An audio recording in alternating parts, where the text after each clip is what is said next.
ಅದಕ್ಕೆ ಒಂದು ಹೊಸ ನಿಯಮ ತರಬೇಕು. ಈಗ ಇದು ಹೆಚ್ಚಾಗಿ ನಮ್ಮ ಭಾಗದಲ್ಲಿ ಬಿಜೆಪಿ ಕಾರ್ಯಕರ್ತರೇ ಮಾಡ್ತಾರೆ. ಅಲ್ಲಂತೂ ಅವ್ರಿಗೆ ಪುರಸ್ಕಾರ ಕೊಡ್ತಾರೆ. ಯಾರು ಅಕ್ಕಿ ಕಳ್ತನ ಮಾಡ್ತಾರೆ ಅಲ್ಲಿ ನಮ್ಮ ಕಡೆ ಬಿಜೆಪಿ ಟಿಕೆಟ್ ಹಾಕ್ತಾರೆ. ನಮ್ಮ ಕ್ಷೇತ್ರ ಇರ್ಬೋದು, ಯಾದಗಿರಿ ಇರ್ಬೋದು, ಬೀದರ್ ಇರ್ಬೋದು, ಅಲ್ಲಿ ರೆಕಗ್ನಿಷನ್ ಆ್ಯಂಡ್ ರಿವಾರ್ಡಿಂಗ್ ಆಗ್ತದೆ ಅಲ್ಲಿ. ಸೊ ಅದಕ್ಕೆ ಕಠಿಣ ಒಂದು ಹೊಸ ಕಾಯ್ದೆ ತರಬೇಕಂತ ನಾನು ಮುನಿಯಪ್ಪ ಸಾಹೇಬ್ರಿಗೆ ಆಗಲೇ ಮನವಿ ಮಾಡ್ಕೊಂಡಿದ್ದೀನಿ. ಯಾಕಂದರೆ ಇವತ್ತು ಕಾಳು ಸಂತೆನಲ್ಲಿ ಇಲ್ಲಲ್ಲ, ಫ್ರಾನ್ಸು, UAE ಅಲ್ಲಿಗೆಲ್ಲ ಹೋಗ್ತಾ ಇದೆ. ಕೇರಳ ಬಿಡಿ ಸರ್, ನಾನು ಕತಾರಿಗೆ ಹೋಗ್ತಾ ಇದೆ ಅಂತ ಇದ್ದೀನಿ, ನೀವು ಕೇರಳಾಗೆ ಅಂತ ಇದ್ದೇವೆ. ಮಾಡ್ತಾ ಇರೋದೆಲ್ಲ ಬಿಜೆಪಿ. A1 ಬಿಜೆಪಿ ನಾಯಕರು, A2 ಬಿಜೆಪಿ ನಾಯಕರು, A3 ಬಿಜೆಪಿ ನಾಯಕರು. ಆರೋಪ ಅಲ್ಲ, ಪ್ರೂವ್ ಆಗಿದೆ ಅಲ್ಲ, ಚಾರ್ಜ್ ಶೀಟ್ ಆಗಿದೆ. ನಾನು ನೋಡಿ ಸರ್, ನಾನು ದಾಖಲೆ ಇರಲಾರ್ದೆ ಮಾತಾಡಲ್ಲ, ನಿಮ್ಗೆ ಗೊತ್ತಲ್ಲ ಬಸಣ್ಣ.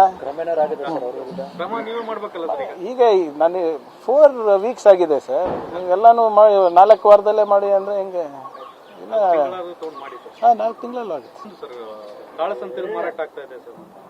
ಅದಕ್ಕೆ ಒಂದು ಹೊಸ ನಿಯಮ ತರಬೇಕು. ಈಗ ಇದು ಹೆಚ್ಚಾಗಿ ನಮ್ಮ ಭಾಗದಲ್ಲಿ ಬಿಜೆಪಿ ಕಾರ್ಯಕರ್ತರೇ ಮಾಡ್ತಾರೆ. ಅಲ್ಲಂತೂ ಅವ್ರಿಗೆ ಪುರಸ್ಕಾರ ಕೊಡ್ತಾರೆ. ಯಾರು ಅಕ್ಕಿ ಕಳ್ತನ ಮಾಡ್ತಾರೆ ಅಲ್ಲಿ ನಮ್ಮ ಕಡೆ ಬಿಜೆಪಿ ಟಿಕೆಟ್ ಹಾಕ್ತಾರೆ. ನಮ್ಮ ಕ್ಷೇತ್ರ ಇರ್ಬೋದು, ಯಾದಗಿರಿ ಇರ್ಬೋದು, ಬೀದರ್ ಇರ್ಬೋದು, ಅಲ್ಲಿ ರೆಕಗ್ನಿಷನ್ ಆ್ಯಂಡ್ ರಿವಾರ್ಡಿಂಗ್ ಆಗ್ತದೆ ಅಲ್ಲಿ. ಸೊ ಅದಕ್ಕೆ ಕಠಿಣ ಒಂದು ಹೊಸ ಕಾಯ್ದೆ ತರಬೇಕಂತ ನಾನು ಮುನಿಯಪ್ಪ ಸಾಹೇಬ್ರಿಗೆ ಆಗಲೇ ಮನವಿ ಮಾಡ್ಕೊಂಡಿದ್ದೀನಿ. ಯಾಕಂದರೆ ಇವತ್ತು ಕಾಳು ಸಂತೆನಲ್ಲಿ ಇಲ್ಲಲ್ಲ, ಫ್ರಾನ್ಸು, UAE ಅಲ್ಲಿಗೆಲ್ಲ ಹೋಗ್ತಾ ಇದೆ. ಕೇರಳ ಬಿಡಿ ಸರ್, ನಾನು ಕತಾರಿಗೆ ಹೋಗ್ತಾ ಇದೆ ಅಂತ ಇದ್ದೀನಿ, ನೀವು ಕೇರಳಾಗೆ ಅಂತ ಇದ್ದೇವೆ. ಮಾಡ್ತಾ ಇರೋದೆಲ್ಲ ಬಿಜೆಪಿ. A1 ಬಿಜೆಪಿ ನಾಯಕರು, A2 ಬಿಜೆಪಿ ನಾಯಕರು, A3 ಬಿಜೆಪಿ ನಾಯಕರು.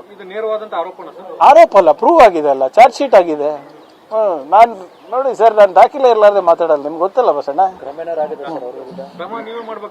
ಈಗ ನನಗೆ 4 ವೀಕ್ಸ್ ಆಗಿದೆ ಸರ್. ನೀವೆಲ್ಲಾನು 4 ವಾರದಲ್ಲೇ ಮಾಡಿ ಅಂದ್ರೆ ಹೆಂಗೆ? 4 ತಿಂಗಳಲ್ಲೂ ಆಗುತ್ತೆ. ಅದಕ್ಕೆ ಒಂದು ಹೊಸ ನಿಯಮ ತರಬೇಕು. ಈಗ ಇದು ಹೆಚ್ಚಾಗಿ ನಮ್ಮ ಭಾಗದಲ್ಲಿ ಬಿಜೆಪಿ ಕಾರ್ಯಕರ್ತರೇ ಮಾಡ್ತಾರೆ. ಅಲ್ಲಂತೂ ಅವ್ರಿಗೆ ಪುರಸ್ಕಾರ ಕೊಡ್ತಾರೆ. ಯಾರು ಅಕ್ಕಿ ಕಳ್ತನ ಮಾಡ್ತಾರೆ ಅಲ್ಲಿ ನಮ್ಮ ಕಡೆ ಬಿಜೆಪಿ ಟಿಕೆಟ್ ಹಾಕ್ತಾರೆ. ನಮ್ಮ ಕ್ಷೇತ್ರ ಇರ್ಬೋದು, ಯಾದಗಿರಿ ಇರ್ಬೋದು, ಬೀದರ್ ಇರ್ಬೋದು, ಅಲ್ಲಿ ರೆಕಗ್ನಿಷನ್ ಆ್ಯಂಡ್ ರಿವಾರ್ಡಿಂಗ್ ಆಗ್ತದೆ ಅಲ್ಲಿ. ಸೊ ಅದಕ್ಕೆ ಕಠಿಣ ಒಂದು ಹೊಸ ಕಾಯ್ದೆ ತರಬೇಕಂತ ನಾನು ಮುನಿಯಪ್ಪ ಸಾಹೇಬ್ರಿಗೆ ಆಗಲೇ ಮನವಿ ಮಾಡ್ಕೊಂಡಿದ್ದೀನಿ. ಯಾಕಂದರೆ ಇವತ್ತು ಕಾಳು ಸಂತೆನಲ್ಲಿ ಇಲ್ಲಲ್ಲ, ಫ್ರಾನ್ಸು, UAE ಅಲ್ಲಿಗೆಲ್ಲ ಹೋಗ್ತಾ ಇದೆ. ಕೇರಳ ಬಿಡಿ ಸರ್, ನಾನು ಕತಾರಿಗೆ ಹೋಗ್ತಾ ಇದೆ ಅಂತ ಇದ್ದೀನಿ, ನೀವು ಕೇರಳಾಗೆ ಅಂತ ಇದ್ದೇವೆ. ಮಾಡ್ತಾ ಇರೋದೆಲ್ಲ ಬಿಜೆಪಿ. A1 ಬಿಜೆಪಿ ನಾಯಕರು, A2 ಬಿಜೆಪಿ ನಾಯಕರು, A3 ಬಿಜೆಪಿ ನಾಯಕರು. ಆರೋಪ ಅಲ್ಲ, ಪ್ರೂವ್ ಆಗಿದೆ ಅಲ್ಲ, ಚಾರ್ಜ್ ಶೀಟ್ ಆಗಿದೆ.